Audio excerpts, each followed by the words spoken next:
that build your dream.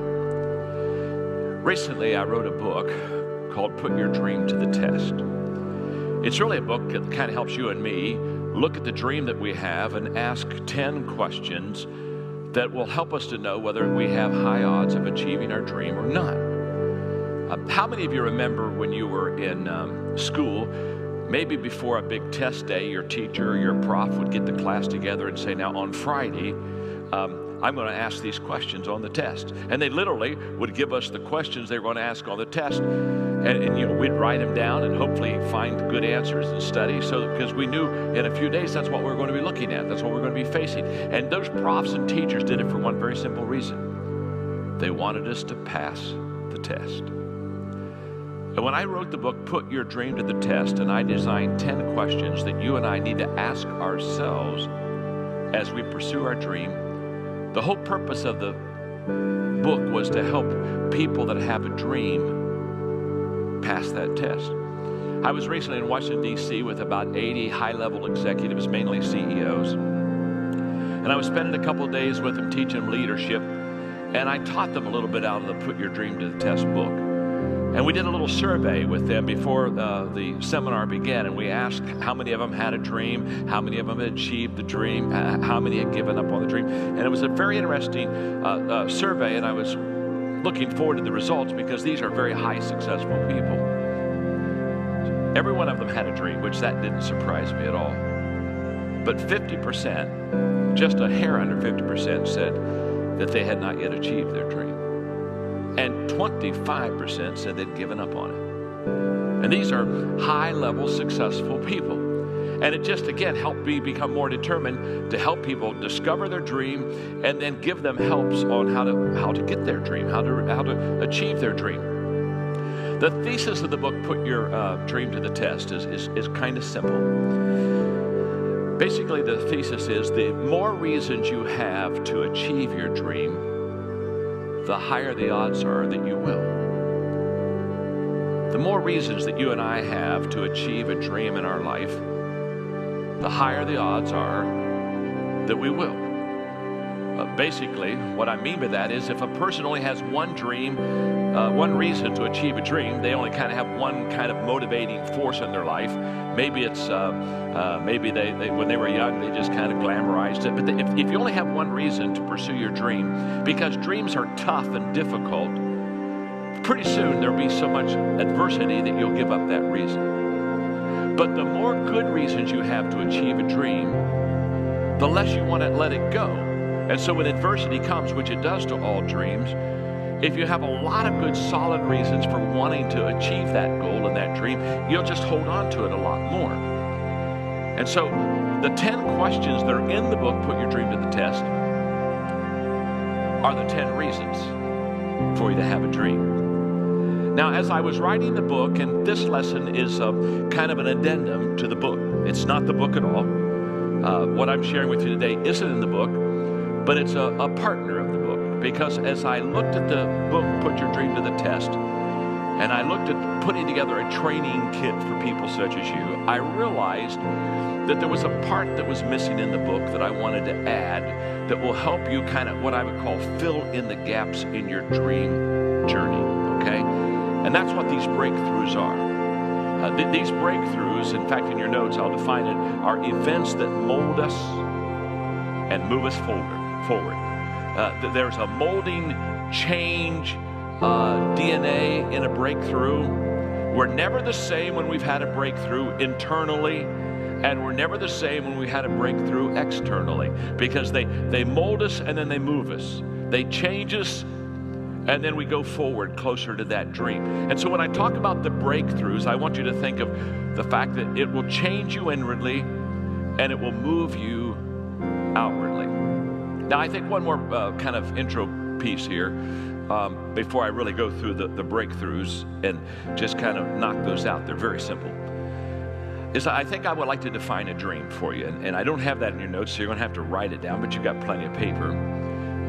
In fact, when I was preparing this lesson the other day, I thought, I probably should have included them, but I'll go slow, and I want you to kind of have a sense of what I define as a dream. I think a dream is an inspiring picture of the future. Let's just start there. It's an inspiring picture of the future that energizes your mind, will, and emotions.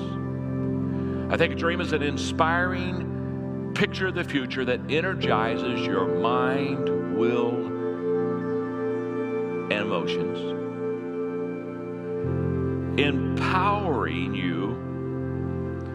Once you're energized, your mind, your will, and emotions are energized, it empowers you to do everything you can to achieve it. A dream is an inspiring picture of the future that energizes your mind, will, and emotions, empowering you to do everything you can to achieve it. Now that's why I like that definition of a dream, by the way, is that a lot of dreams are fantasies, a lot of dreams are just emotional.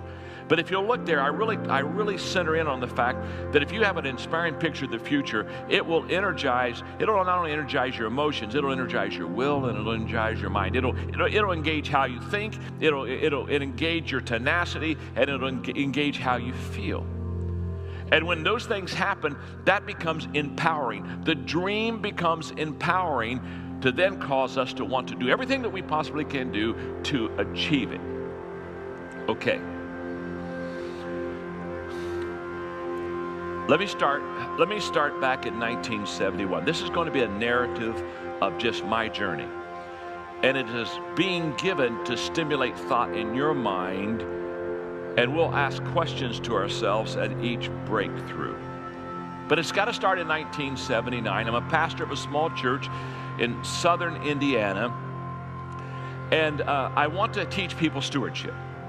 I want to teach them how to use their time, their talent, their tithe for God. And it's a little church. I'm talking about 35 people, a little country church. And so I decided to do a stewardship series. The first preaching series that I ever did was on stewardship. And so I had handouts for them, and I did little painted signs, which were just as hokey as could be. I mean, you can't even believe. I had in this little building. I'm talking about little building. Only seated about 80 people. I had 17 signs up. I mean, you couldn't look anywhere. There was not a space without a sign. And my first message was I literally walked around the building and pointed to every sign and then exhorted, and the next sign, and I would exhort. And Margaret and I painted them in our garage. And I want to tell you something. I would give $10,000 today if I could just have one of those signs. Because I would hold it up to you. And you would see this sign and you would say, God has been very good to him. Very good to him. Because you can't imagine how bad they were. They were my best, but you can't imagine how bad they were. And for that month, I taught stewardship to my congregation, and it really worked.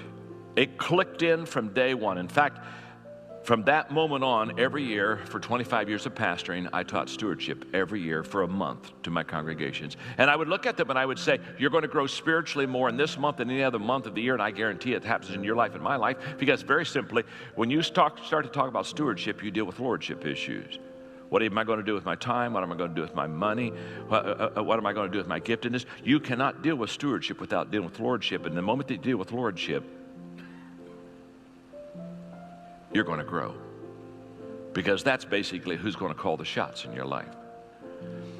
And the stewardship month was so successful, and so there were a group of pastors. I'm talking about a small group in our district. I'm 35, 45 pastors who had found out about the success of it, and they wanted me to teach them how I did it. And to be honest with you, for about a week I didn't want to, because I had this wrong idea in the beginning, that it was kind of me against them, and if I could get my church growing faster, and I was playing that political stupid game that people play.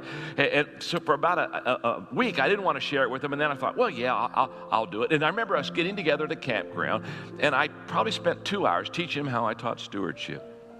And I saw lights go on all over the room. And I saw pastors say, thank you, I've got this.